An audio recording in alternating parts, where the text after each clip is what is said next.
Good evening, everybody. I'm sorry that we're running late. My apologies. I think this is our last official board meeting for the school year, which is hard to believe. Um, but I think it's true.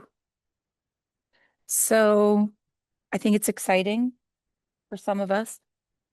I mean, I don't want to sound like we're excited it's the end of the school year, but I think we can say we're excited. It's been an exciting year. I think everyone's looking forward to summer. So, yeah, we can say that. Mr. Ongley, can you please take attendance? I need to steal this.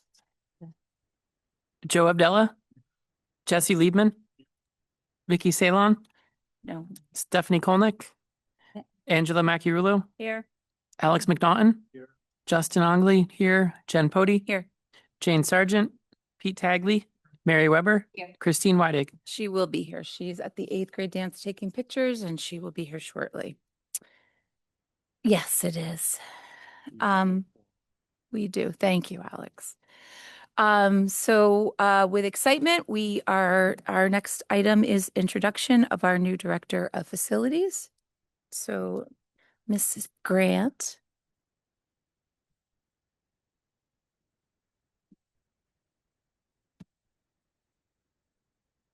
Good evening, short people. I'm very happy to have this opportunity to introduce the newest member of our central office team, Mr. John Calhoun. John was a unanimous choice of our hiring committee. When we learned that Don O'Leary was retiring, we knew that we'd be looking for the proverbial needle in a haystack, a seasoned facilities manager with demonstrated success in public schools who was also willing to come out to our corner of the state. While we received over 60 applications, only a handful of the applicants had the public school experience we were seeking. As it turned out, we found the needle we were looking for right here in our own haystack, as John and his family live in Washington, only a bit more than a mile from central office. While John calls Washington his home, he has spent his career yonder, first serving as the facilities manager for New Milford Public Schools for 20 years, followed by 10 years in his current position as the director of facilities for Shelton Public Schools. We're looking forward to welcoming John on July 6th. He's here tonight to meet you, but before I step aside and turn the mic over to him to say a few words, I did want to share with you all that Bill Murphy, our senior head custodian at Chippewa Valley School, has been acting as our interim director, and I wanted to publicly acknowledge the amazing job Bill is doing and to thank him for stepping out of his comfort zone to help us through this transition. John, the floor is yours. Thank you very much. Well, I had prepared to talk about my history and my past, so I'll try to ad lib a little bit. I'm John Calhoun, and I'm thrilled to be your new director of facilities here. So I was asked to talk a little bit about myself. So this is a journey for me that has come full circle. I was born nearby in Bantam. I went to Litchfield Public Schools. My dad grew up in Washington, Woodville to be specific. He was a graduate of Washington High School right here in town. So I started my career in facilities in New Milford Public Schools. I spent 20 years learning the trade. After that, former coworkers that worked with me in New Milford reached out to me and asked me if I would come down to Shelton to help them out down there, and where I've been for the last 10 plus years. Again, every school district has its nuances, and I spent that time learning new buildings, new people, and especially new politics. That experience has taught me even more valuable lessons, ones that will greatly assist me in my future here at Region 12. Now that I'm here, I feel my journey has come full circle. I became a Washington Depot resident in 2018. And since then, I've always considered working for Region 12 my dream job. So you can just imagine when they called me how thrilled I was.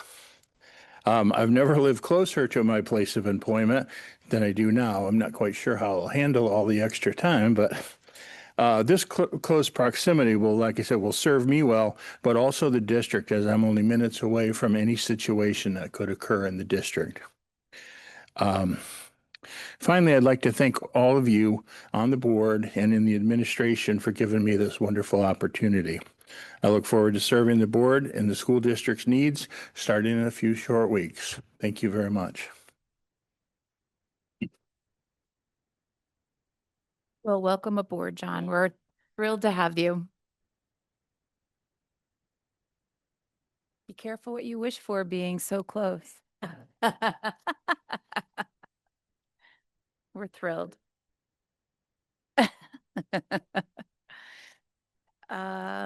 Next up are our recognitions for Para of the Year and Teacher of the Year.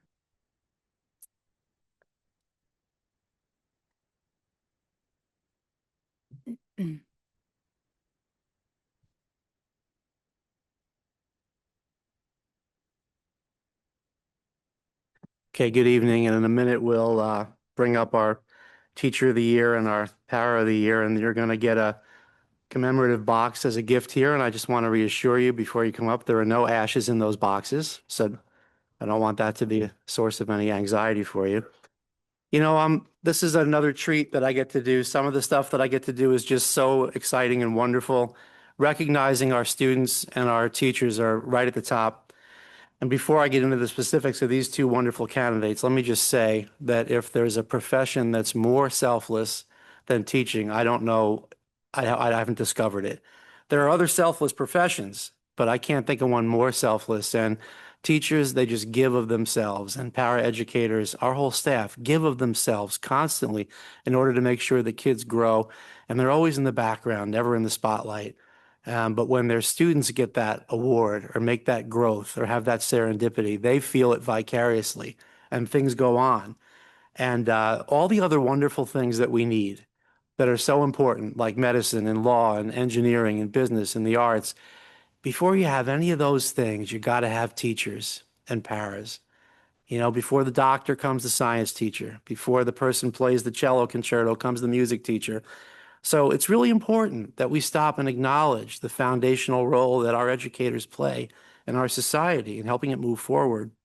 And I'm really happy to help celebrate that here tonight. And I know that the appreciation we feel for our teachers, I hope we express it enough. I've worked in other districts. I've always been lucky to work with really amazing teachers, and but those other districts, they don't have you. They don't have our teachers, and I know that, and it feels great to be among you. Okay. So I'm going to start with Region 12's Teacher of the Year this year. And this year, as always, the Teacher of the Year committee received many nominations. And the committee is made up of 4 of the most recent recipients of the award. So it's a good committee to have the right perspective. And they carefully deliberated and considered each nomination and the amazing contributions of all the candidates.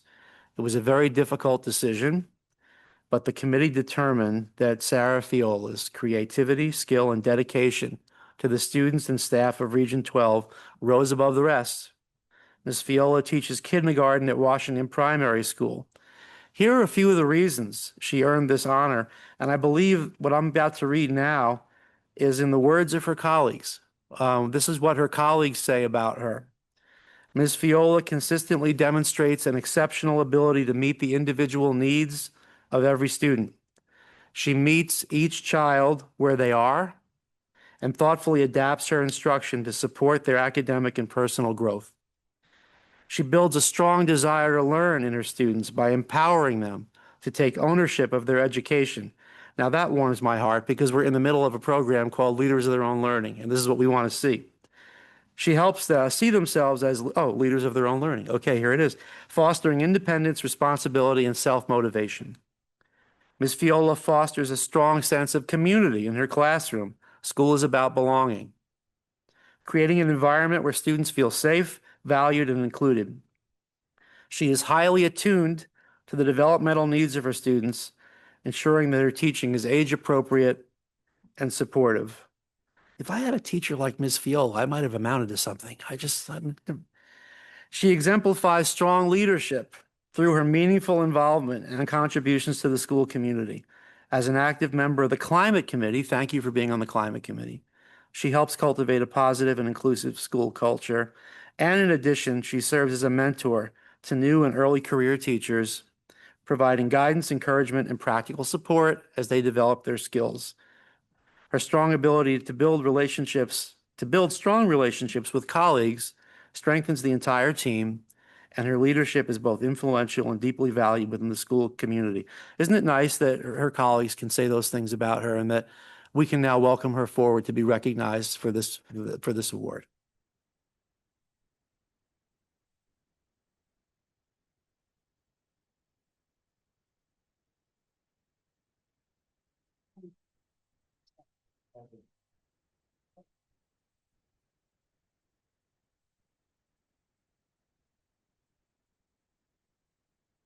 Now I'm going to double down on what I just said about our paraeducators because they're all that, and then maybe even sometimes push further away from the spotlight.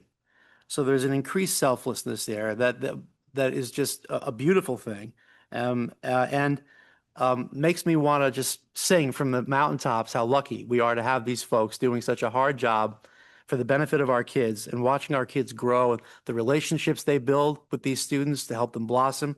It's just incredible.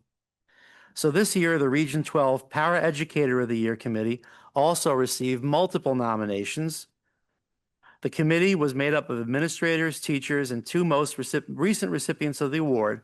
They again also carefully considered each nomination and all the contributions of each nominee and had a painstaking deliberation. And it was a difficult decision again, but the committee determined that Lori Del Tordo's composure, resourcefulness, and collaborative spirit rose above the rest. Ms. Del Tordo is a paraeducator at Washington Primary School. A few of the reasons she earned this honor follow, again in the words of her colleagues. Shows up every day with a calm, steady presence. Even in difficult situations, she doesn't falter. She meets each moment with patience, professionalism, and always a genuine smile. She's very involved in her students' day and ensures that all students are successful. Lori is the example of a caring and professional para. Her desire to help students be their best shines through every day. She's an initiative-driven person.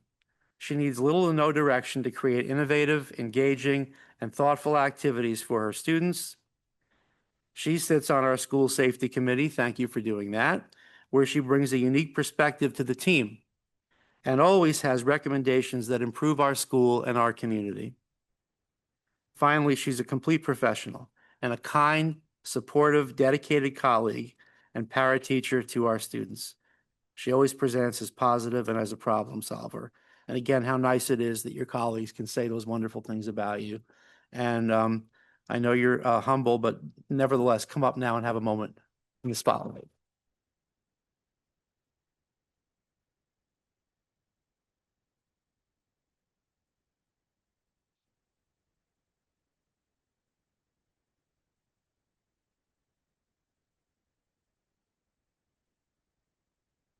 Well, thank you both so much for all that you do for our students, and we really appreciate it.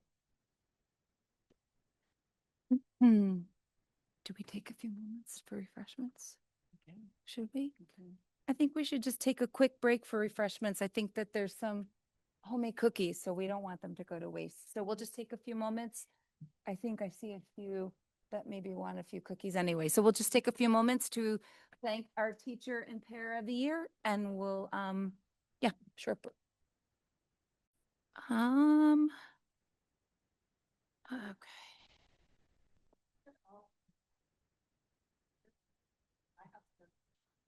Oh. Right by there. If we're out on time, I'm going to crash the middle school dance. I am. That You're should be right fun. by There. Unbelievable. I had that tray to return. That's the to second Ag. time. Unbelievable. Second time, right? Yeah, I'm gonna rip her. It's unbelievable.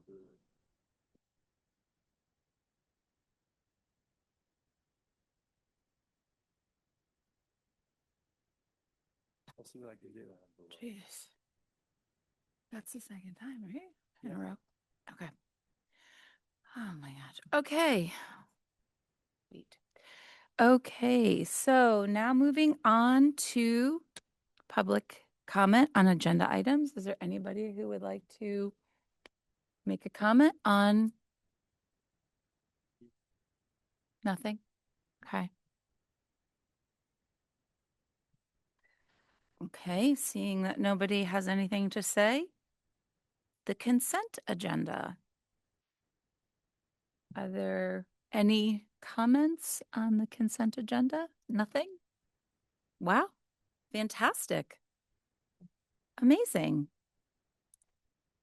So now we get to see the year-end presentation, year in review.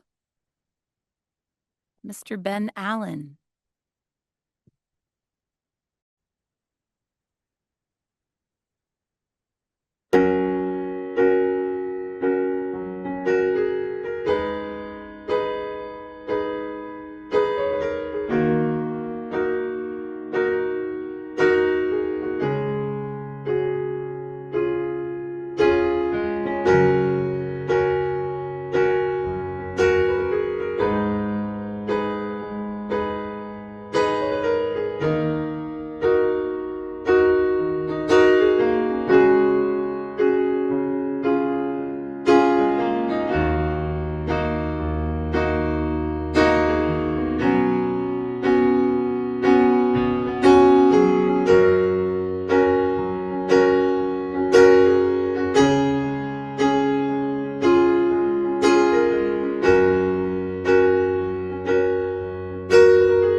That's a wonderful job, Ben. I always love your videos. Thank you for doing that.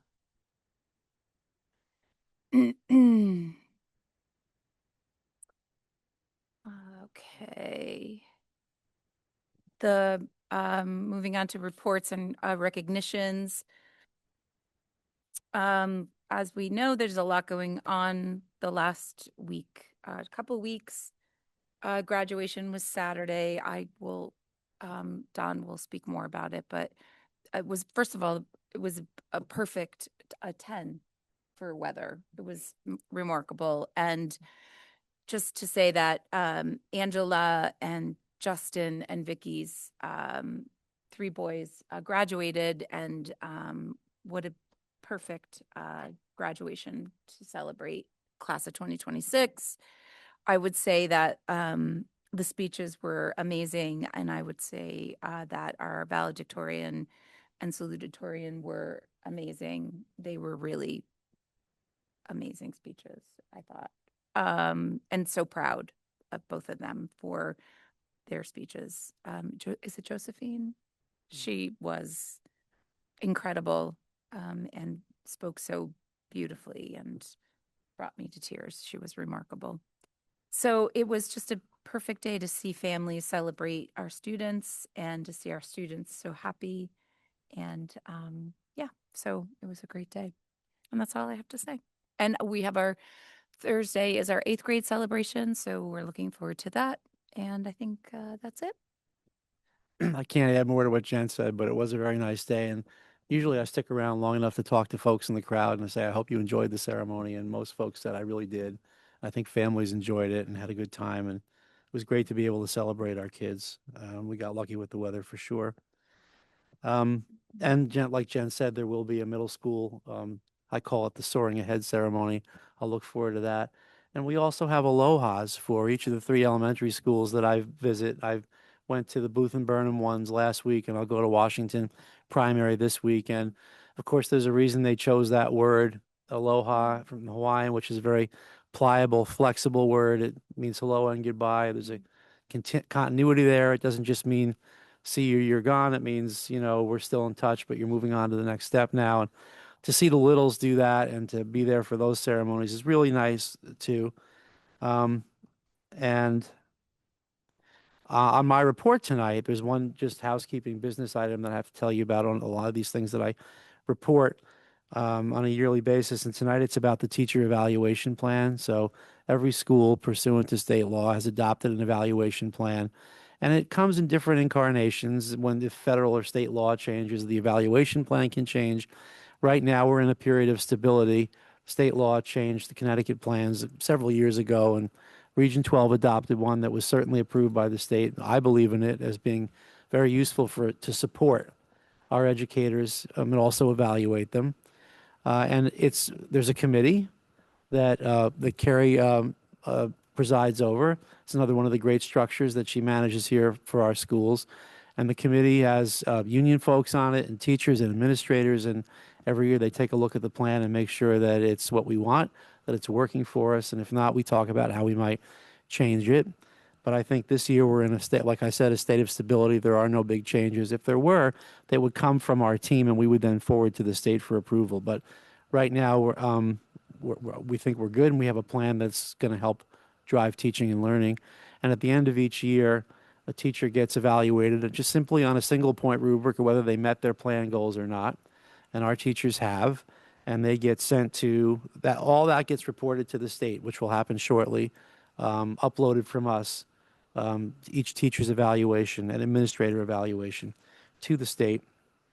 And if there are teachers who are in need of extra support, the plan creates a space for that too. And we have a process agreed upon with all our stakeholders about how to support teachers up through tier 2 and 3 process to help them get where they need to go. That's my report. Carrie, can you think of anything that I forgot that you wish I would report? Okay. Thank you. Moving on now to the treasurer's report. The only thing I have to report for both finance and operations was to welcome John on the team, and I think he will be a great player on the team, and I have no other report. Thank you. And Agri-Science Committee, Mary? There's no report. Okay, thank you. Curriculum, No report. no report. Ed Advance, Joe? Our Board of Directors met on June 4th. We approved 3 items related to the Head Start program, which include a grant renewal application, as well as the self-assessment and improvement plan, and enrollment priorities. Their EV charging stations are almost complete at the Litchfield office, with a final hookup to be the last step in that process. And demolition of the church structure at the Grove Street building, which is their Head Start and Early Learning Center, is slated for late June, early July. There's been a holdup because of asbestos removal. And then we also do not have a meeting until August. And that's all I have. Okay, thanks, Joe. Where am I? Labor negotiations is nothing. F&O, are you gonna, do you have anything to share? I have Alex? nothing to share. Okay. Policy? So we just met earlier tonight to discuss policies regarding nepotism and conflicts of interest. Don will get more into this later, but the gist of it is that the Region 12 bylaw didn't match the Shipman model policy. So Don Shell's proposed changing the wording to say that Region 12's policy no immediate family member shall be a superintendent or building level administrator. And the committee agreed. That's it. Thank you, Justin. The Long Range Planning Committee met tonight to discuss year 3, and what that will look like. It was a very exciting meeting, and just really excited about what will unfold for year 3. So yes. And old business, we have nothing to discuss. New business, first read for policy 4212.8. So just to follow up on what Justin was telling you about, from time to time, I review our policies and our regulations and our bylaws. And when there's a change in the law, I bring it forward to you. Or when there's another discrepancy, I bring it forward to you. And I noticed this strange thing that we have now. First, I should say, you might recall maybe 6 or 7 years ago, we moved away from the CABE policies because there's quite a cost associated with those. I think it was the right thing to do. And instead, we adopted the Shipman and Goodwin model policies, which is more cost effective, and they're dead on. They all recapitulate the law, and you can have access to them and all the revisions for a flat fee every year of like $1,500. So it was a good thing. But when you do it in one fell swoop, it's sometimes hard to make sure that everything translates perfectly. And the problem I'm trying to fix right now is we have a policy. It's the Shipman model policy that was adopted just wholesale without probably reading it. And it says that no family member of a board member can work in the district at all. Okay.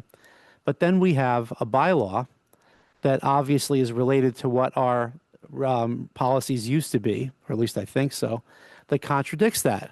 The bylaw says that while family members of board members can work for the district, and then it goes on to qualify how that would work. Board members recuse themselves from votes related to that person. The relationship is declared and all that. So I said, these two are not in step with each other. And then I thought, what do we want? What's right for our district? And so I brought it forward to the committee to see what they thought. What I think is that within reason, we have a history here of making certain opportunities available, especially to alumni of our school. The most common way this comes up is somebody will graduate from Chippewa, let's say, and decide they want to be a substitute teacher or an intern or do their student teaching here, have some relationship with the school that I think we've honored as part of our obligation as to take care of our alumni.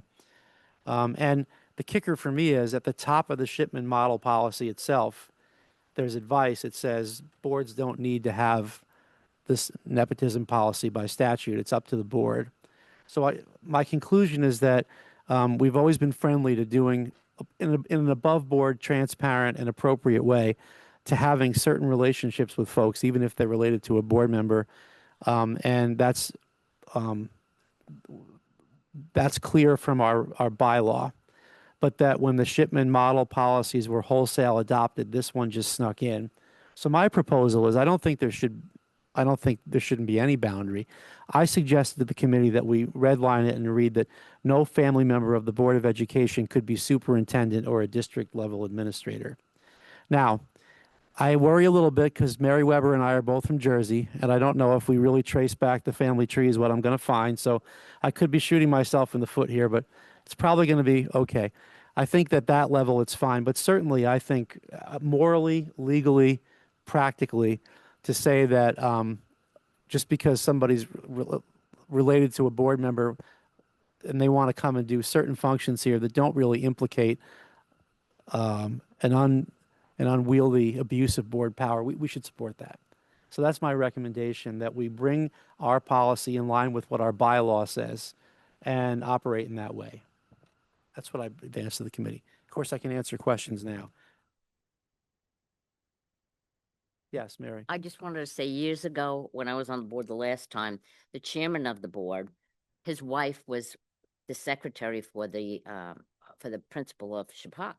And there was no problem with that. And when he had to vote on anything that had to do with raises or, anything that had to do with contract, he would just recuse himself from it. And it was fine. It worked fine. So I think this is a good idea. Yes, and the bylaw, I think, puts the right guardrails on the situation by requiring a recusal in any relevant vote and by requiring that the relationship is declared at its inception, which you're always going to get from me when a new employee comes on. I give you a personnel report and I identify them. So I think we've got the right safeguards in place, and I don't feel at all like we're shucking and jiving or doing anything untoward. I think we're getting back to what our policy used to be.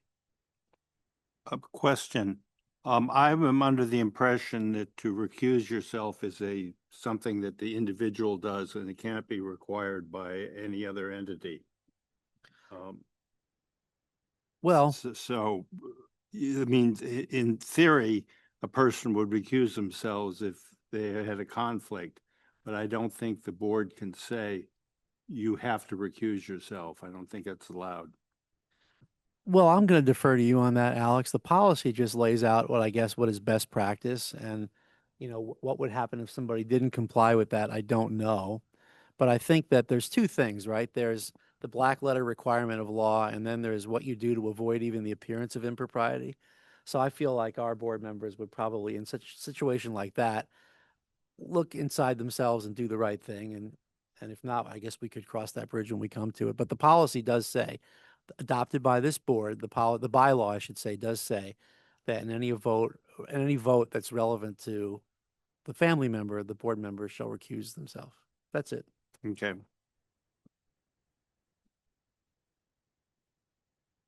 So that what I'm suggesting is that, because I wanted to wait and talk to the committee tonight and see if they agree with my proposed red line, which is to at least set a boundary. I don't think you'd necessarily want your superintendent or a district level administrator related to the board. That gets a little bit dicey. So, right. Yeah. So Mary, I'm hoping that we don't have any. Yeah. Yeah.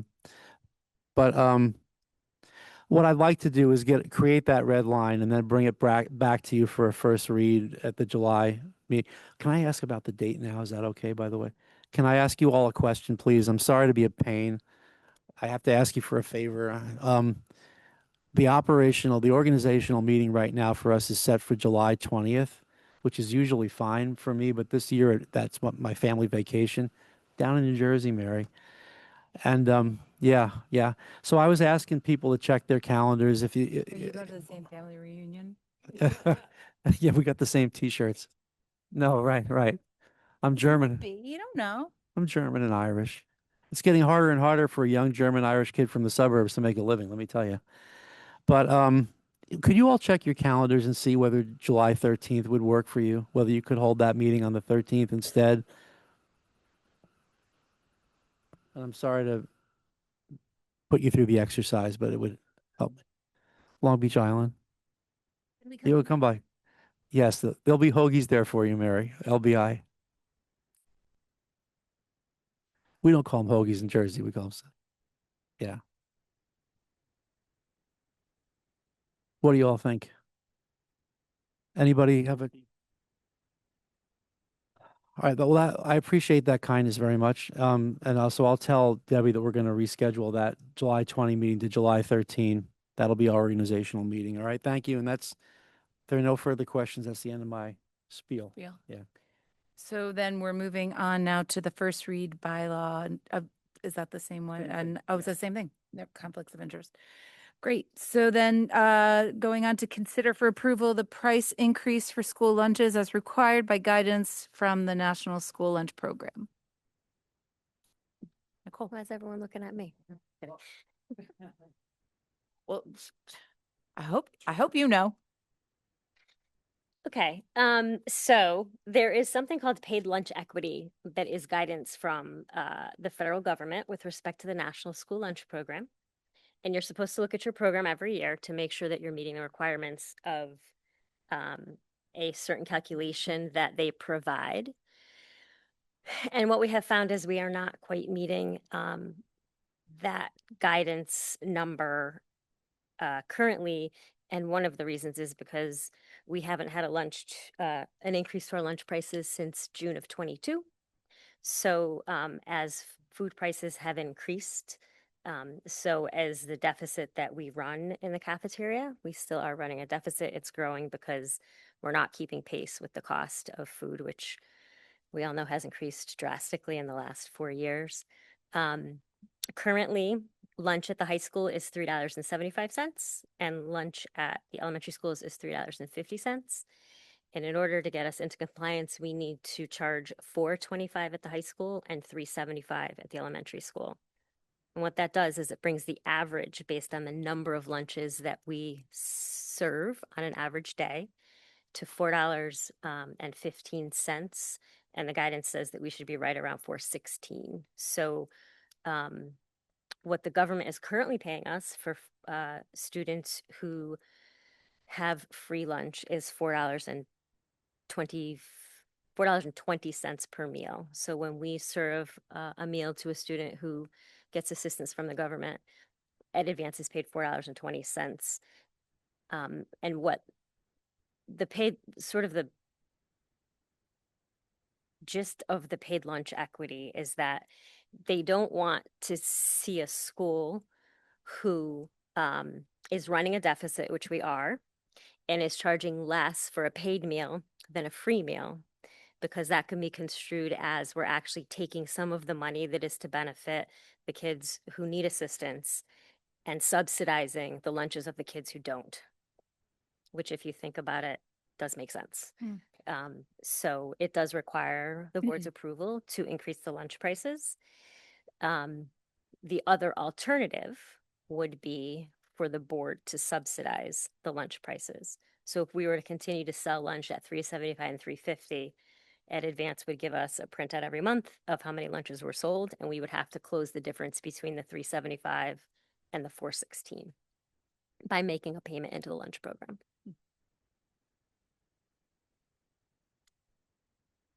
What is the current procedure? Does a student have to come in with $4.25 in cash, or do they have a running account, or how does it work? So it's different at the high school level than the elementary level, because at the high school level, students can walk through a line and purchase something. So at the high school level, they can bring cash or check, or they can put money on an account through a program called My School Bucks. So the parents can load money onto My School Bucks, and then as the students go Debit it through, it out. automatically debits. In the elementary schools, that's the only process, because there's no lunch line there. So the parents have to put the money on the account in order to order the lunch to have it sent down to the Plus, you building. don't want to send a 2-year-old out with a pocket full of quarters.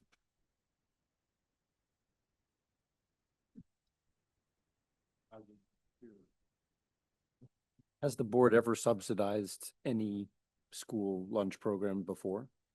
So that's an interesting question, because it's how you consider, what do you consider a subsidy? And for me, if the program's running at a deficit and we fund it to bring it back to even, then we've subsidized it. Whether we think about subsidizing 50 cents per lunch or $50,000, we've still subsidized it. And the board has subsidized the school lunch program every year that I've been here. Just not through this method of, we're going to charge the students $3.75, but the government requires them to pay $4.20, so we're going to close that gap. The other rule in the National School Lunch Program is that when you get to the end of the year, if you have a deficit, you have to fund the deficit. So that's how we've funded the deficit in the past, is at the end of the year, transferred the funding. And since Ed Advance took over, the deficit has been much smaller, especially when we started with them. It's growing again because of the cost of food. But one way we have funded at advance. What we typically do is we give them $10,000 to $20,000 per year and ask them to use that to purchase produce and other items from local farms. So they have to buy the produce and the food anyway for the program.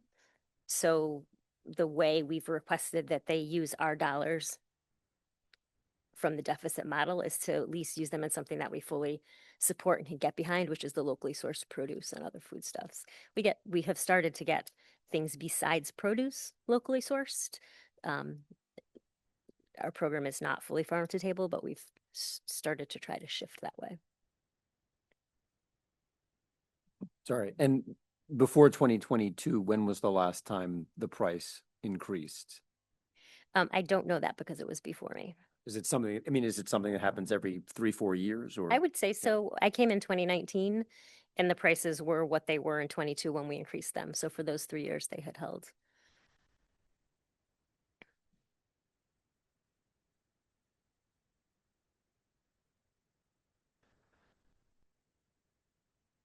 What do you recommend? I recommend that we increase the lunch prices. That we increase the lunch prices.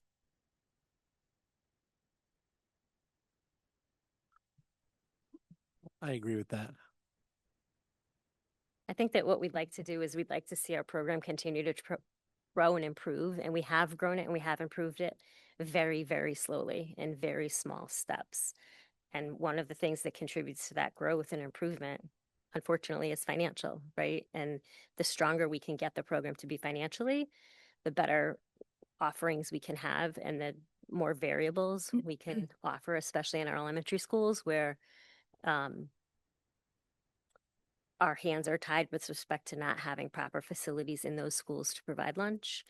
And one thing that is in the works, Alex had mentioned it at one of his reports, we did go ahead and order warmers and warm transportation units to get hot lunch into the elementary schools. And our plan is to deliver hot lunch to the elementary schools every Tuesday and Thursday next year. So we're hoping that will increase participation in the elementary schools. And we're working on the plan now for what the logistics of that look like. Did one year we offer, I'm vaguely remembering that we offered free lunch for the first month or something like that? So no, it was during COVID, the federal government picked up the tab for all students to eat for free. So for about 18 months, all students ate for free. Would it make sense for us to try and, prime the pump to say, oh, the first month, you don't have to, the lunch is free, come eat it. And So I think COVID was a great example of trying to do just that for us. And what we saw was during COVID, when lunch was free, we were serving between 300 and 350 lunches a day. So what we hoped is that would hold and we would retain those customers once we went back to the pay model, and that didn't hold. It dropped off immediately. Yeah. So I think we've tested that and it didn't work. okay, thank you. Can I interject though, as a parent whose kids were all getting lunch during COVID? The quality of the lunch was pretty poor, honestly. And so I'm very curious about this farm to table concept, because trust that did not show up in these lunches at all. Maybe it's in the middle or high school. But I think that's probably why there wasn't that much uptake from the families on that. And then what I would also say is, in that regard, when we move next year to the warm lunches, I guess, I think it will just be interesting to see how that might change if because I think most of us could agree that packing lunch every morning is not a very palatable task. But I think it really has everything to do with is this stuff the kids will eat, because otherwise there's a tremendous amount of food waste in the schools. And so I don't know that we would want to offer a free lunch program again or a subsidized lunch program again if most of it would end up being wasted, largely again because of the quality of the food.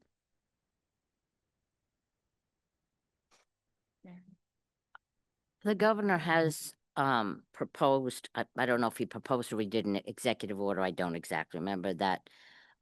All school lunches will be free across Connecticut. That's what I have heard. Free breakfast. Free what? Free breakfast, Free not free lunch. breakfast. Oh, I thought it was lunch and breakfast. Just breakfast made it through. Just breakfast. The free lunch and free breakfast has been talked about Hmm. for several years since we came out of COVID for the state to take over that subsidy of the free lunch program, but it's never gotten through, but they did just pass free breakfast. We still don't have guidance on what that's going to look like, how it's going to get paid, or what the reimbursement rates are going to be. But what we have heard and we haven't been able to validate is that free breakfast is only going to be offered in buildings that did offer breakfast already. So while we would offer free breakfast at Chippewa, the elementary schools would not be eligible because they were not serving breakfast. That's all news to me. Also, Congresswoman Hayes is promoting that this is done, that we have free lunches, because her big thing is a hungry child cannot learn. And so she's in charge of SNAP and nutrition, that she's really pushing for more to be done. So maybe you might get lunch too. So are you looking for a motion? So can I have a motion to consider for approval the price increase for school lunches as required by the guidance from the National School Lunch Program? Can I have a second? All in favor? Anyone opposed? Abstain? It passes. Thank you, Nicole. May I have a motion to adjourn? Second? Thank you.